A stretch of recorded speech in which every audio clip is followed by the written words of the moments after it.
क्या है? Live process. ठीक है। अब लाइव प्रोसेस में पहला जैसे अभी आपने कहा कैटाबोलिक और एनाबोलिक प्रोसेस। तो कैटाबोलिक क्या होगा भाई? कैटाबोलिक क्या होगा कि जैसे कोई भी कॉम्प्लेक्स मॉलिक्यूल्स है और वो कॉम्प्लेक्स मॉलिक्यूल्स क्या होंगे? दृष्टि बताओ। कार्बोहाइड्रेट। क्या है? कार्बोहाइड्रेट। इस कार्बोहाइड्रेट को आप क्या कर रहे हो? ब्रेक कर रहे हो। किसमें ब्रेक कर रहे हो? ग्लूकोज में। किसमें ब्रेक कर रहे हो? ग्लूकोज में। इसको आपने क्या कहा? डाइजेशन। ये क्या हो गया? डाइजेशन। यानी कॉम्प्लेक्स मॉलिक्यूल्स को आपने किसमें चेंज कर दिया? सिंपल मॉलिक्यूल्स में। अब अगर आपने चेंज किया है तो इसको आप स्टोर करेंगे। स्टोर करेंगे ना। तो अगर हम एनिमल की बात करें तो ये किसमें हो रहा है? In animal. तो एनिमल में किस फॉर्म में होगा? ग्लाइकोजन के फॉर्म में। किस फॉर्म में? ग्लाइकोजन के। अब एक बात आप लोग सुने होंगे, डायबिटीज सुने हो ना? डायबिटीज। तो डायबिटीज में क्या होता है कि भाई ये जो कॉम्प्लेक्स मॉलिक्यूल्स है, इस कॉम्प्लेक्स मॉलिक्यूल्स को हमको ब्रेक करना है। और ब्रेक करेंगे तो किसकी सहायता से ब्रेक करेंगे? इंसुलिन की। किसकी सहायता से? इंसुलिन की। अब ये इंसुलिन क्या कर रहा है कि जो ये कॉम्प्लेक्स मॉलिक्यूल्स है, इस कॉम्प्लेक्स मॉलिक्यूल्स को फिर से सिंपल में कन्वर्ट कर रहा है। क्या कर रहा है? सिंपल में कन्वर्ट कर रहा है। अब आपके मन में एक क्वेश्चन आएगा कि यहाँ पे भी ग्लूकोज है और यहाँ पे भी ग्लूकोज है, तो भाई यहीं पे सब यूटिलाइज कर लेते। अब आपने जो दिन भर खाना खाया है, ऐसा नहीं है कि उसको आपने क्या कर दिया है? टोटली यूटिलाइज कर दिया है। उसको आपने स्टोर करके रखा है ना। तो जब ब्लड में ग्लूकोज का लेवल बढ़ जाता है तो उसको आपने क्या कहा कि यहाँ पे क्या हो गया? आपका क्या हो गया? डायबिटीज हो गया। क्या हो गया? डायबिटीज। अब ये जो ग्लूकोज है, इस ग्लूकोज को आप ब्रेक कर सकते हो। जैसे अभी आप क्लास 9 में पढ़े थे ना कि अगर हम ग्लूकोज को तोड़ते हैं, है ना, तो हमारे पास दो फॉर्म होंगे। एक या तो ऑक्सीजन के साथ तोड़ सकते हैं या तो ऑक्सीजन के बिना तोड़ सकते हैं। तो जब आप ऑक्सीजन के साथ इसको तोड़ रहे हो तो कितना एटीपी मिल रहा है? 38 एटीपी मिल रहा है। कितना एटीपी मिल रहा है? 38। जबकि विदाउट ऑक्सीजन का अगर इसको ब्रेक कर रहे हो तो कितना मिल रहा है? Only 2 ATP. कितना मिल रहा है? Only 2 ATP. एटीपी में एडिनोसिन ट्राइफॉस्फेट। क्या है? Adenosine triphosphate. यानी कि आपको क्या मिल रहा है? ये एनर्जी मिल रहा है। किस फॉर्म में मिल रहा है? एटीपी के फॉर्म में मिल रहा है। तो ये जो कॉम्प्लेक्स प्रोसेस हो रहा है, आपने कहा कि लाइफ प्रोसेस, तो जीवन के चलाने की बात हो रही है। तो सबसे पहले हमको फूड लेना है। और फूड किस फॉर्म में लेना है? या तो आप कार्बोहाइड्रेट ले सकते हो, या तो आप प्रोटीन ले सकते हो, या तो आप फैट ले सकते हो। लेकिन जो आपका सेल है, आपने सेल का भी नाम सुना होगा। सेल क्या है वाला? तो बताओ, सेल क्या है? फंडामेंटल यूनिट्स है ना। कि अगर आप कार्डियक साइकिल की बात कर दो, या कार्डियक सेल की बात कर दो, या किडनी की बात कर दो, या कोई भी आपके पास जो सेल है, सारे सेल को क्या चाहिए? एनर्जी चाहिए। और किस फॉर्म में चाहिए? एटीपी के फॉर्म में चाहिए। तो अगर ये वर्क करेगा तो इसको हमको एनर्जी प्रोवाइड करना पड़ेगा। अगर हम एनर्जी इसको नहीं देंगे तो ये काम नहीं करेगा। तो जैसे अगर मान लीजिए आपका हार्ट है ना। ये हार्ट कितने चेंबर है? 4 चेंबर्स है। क्या है? राइट और ये भी क्या होगा? राइट और लेफ्ट। यही होगा ना। राइट राइट और लेफ्ट लेफ्ट। तो यहां पे क्या है कि अगर मान लीजिए ये बॉडी है आपकी, है ना, और यहाँ पे क्या है? लंग्स है ना। तो अगर लंग्स से जो एटमॉस्फेयर से ऑक्सीजन आ रहा है, ऑक्सीजन का आप पार्शियल प्रेशर सुने होंगे, तो एटमॉस्फेयर में कितना होता है? 159। कितना है? 159। और आपके लंग्स में जो ऑक्सीजन का पार्शियल प्रेशर है वो कितना है? 104। तो अभी आप पढ़ के आए हो डिफ्यूजन, पढ़े हो ना। डिफ्यूजन क्या है कि भाई हाई कंसंट्रेशन से लो कंसंट्रेशन मॉलिक्यूल क्या कर रहा है? मूव कर रहा है। तो यहां से ऑक्सीजन कहां जाएगा? लंग्स से। लंग्स से कहां चला गया? राइट एट्रियम में। राइट एट्रियम से कहा गया? राइट वेंट्रिकल्स में गया ना। और राइट वेंट्रिकल से कहा चला गया?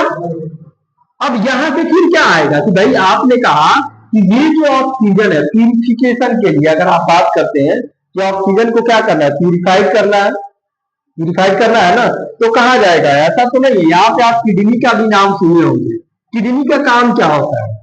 तो बताओ, किडनी का काम कुछ होता है ना? क्या काम होता है किडनी का, कोई बताओ? Tubular reabsorption and blood filtration. क्या होता है? ट्यूबुलर रीएब्जॉर्प्शन और ब्लड फिल्ट्रेशन। और जो किडनी की स्मॉलेस्ट यूनिट होती है वो क्या होती है? नेफ्रॉन। क्या होती है?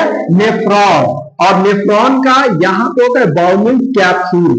ऐसे अगर कभी आप देखे होंगे तो क्या होता है? Bowman capsule.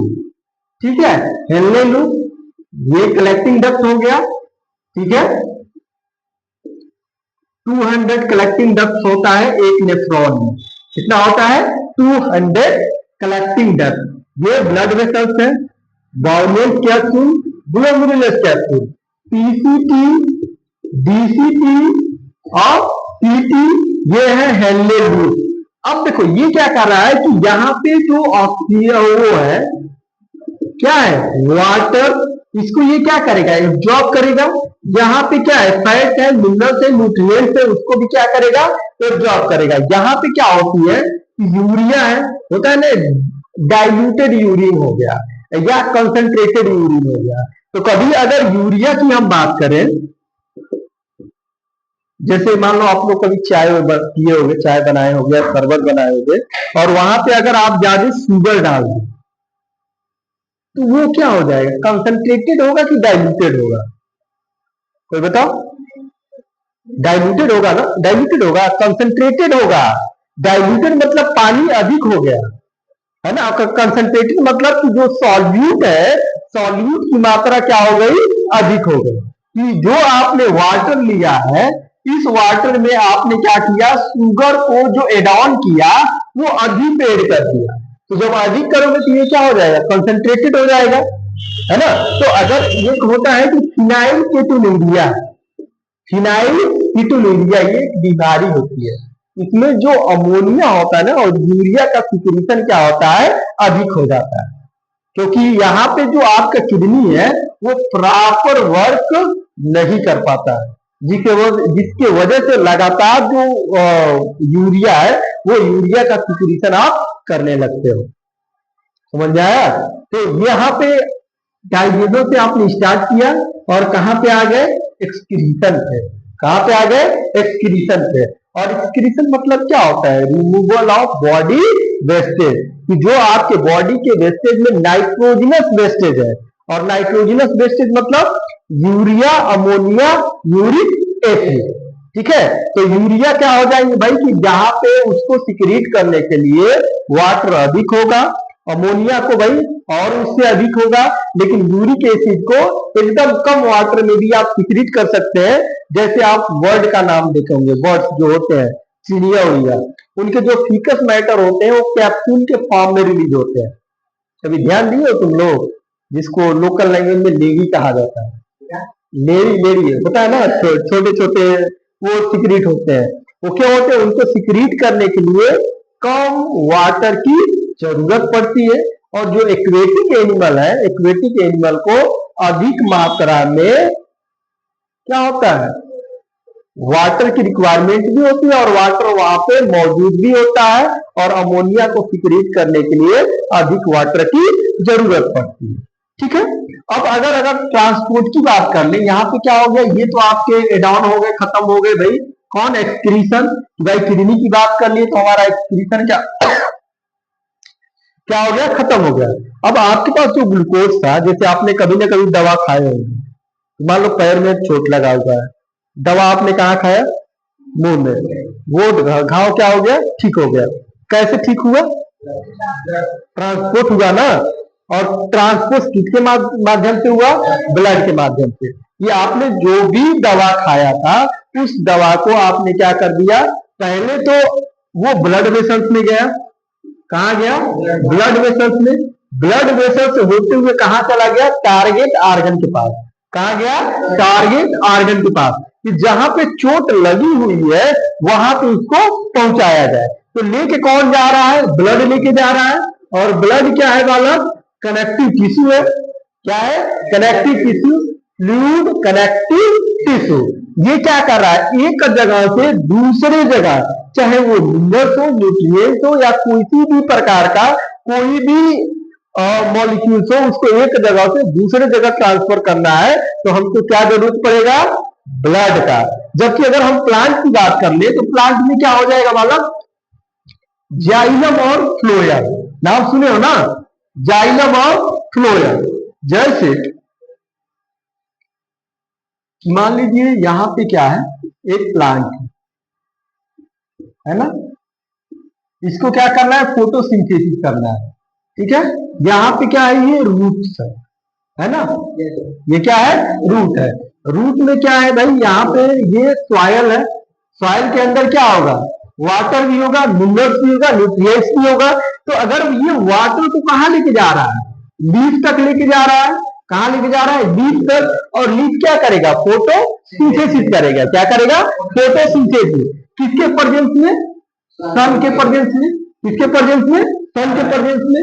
और यहां से एटमॉस्फेयर से इसको क्या मिल जा रहा है, CO2 मिल जा रहा है। अगर मान लीजिए इसने ये किया तो क्या बना दिया, ग्लूकोज। क्या बना दिया, ग्लूकोज। तो ये जो वाटर को लेके जा रहा है, इसको आपने क्या कहा, जाइलम। क्या कहा, जाइलम। और जाइलम जो फ्लो कर रहा है किस डायरेक्शन में कर रहा है, यूनिडायरेक्शनल, एक सीधा में कर रहा है। जबकि जो फ्लोएम है, फ्लोएम क्या कर रहा है, मल्टी डायरेक्शनल या बाई डायरेक्शनल। कि जो फूड आप बना रहे हो वो फूड यहाँ पे भी जाएगा, यहाँ पे भी जाएगा, रूट में भी जाएगा, और अगर कोई ब्रांचेज भी है तो ब्रांचेज में भी मूव करेगा। करेगा कि नहीं करेगा, क्योंकि खाना तो सबको चाहिए। जैसे अभी आप हैं भाई, जिम करने जा रहे हो, तो जिम करने जा रहे हो तो भाई आपने कहा कि आज हम लेग मारेंगे, कल हम बाइसेप्स मारेंगे, तो एनर्जी यहाँ पे भी चाहिए और एनर्जी यहाँ पे भी चाहिए। तो भाई चारों तरफ ट्रांसफर हो रहा है ना। आपने तो कहा हमने खाना खाया तो कहाँ चला गया, पेट में। लेकिन सब जगह से वो वर्क कर रहा है ना, कि चाहे वो आपका हेयर हो, हेयर में भी कौन सा भाई, यहाँ पे भी प्रोटीन चाहिए। जैसे अगर आप बाल आपका गिरता है तो उसके लिए भी, जैसे वो हेड एंड शोल्डर का प्रचार तुम लोग देखे होंगे, तो वहां पे क्या होता है, केराटिन। नाम सुने हो ना। वो क्या कर रहा है, आपके बालों को मजबूत कर रहा है। तो उसके लिए भी क्या चाहिए, प्रोटीन चाहिए। तो जो ये प्लांट है, यहाँ पे भी जैसे आपने कहा ना, शॉर्ट ड्यूरेशन और लॉन्ग ड्यूरेशन, कि जो आपने ट्रांसफर कर रहे हो, एक सेल टू सेल जा रहा है तो उसको आपने क्या कहा, ट्रांसपोर्टेशन। क्या कर रहा है, ये सेल टू सेल। और जब रूट से कहा जा रहा है, लीफ में, इसको आपने क्या कहा, translocation. Translocation mean, translocation means क्या होता है कि लॉन्ग ड्यूरेशन। ट्रांसलोकेशन में लॉन्ग ड्यूरेशन, और ट्रांसपोर्टेशन में शॉर्ट ड्यूरेशन। तो शॉर्ट डिस्टेंस के लिए, इसके लिए शॉर्ट डिस्टेंस के लिए क्या चाहिए, मतलब जो प्रोसेस होता है उसको हम क्या बोलते हैं, ट्रांसपोर्टेशन। और लॉन्ग डिस्टेंस के लिए ट्रांसलोकेशन। बंद करो इसको, चलो इसमें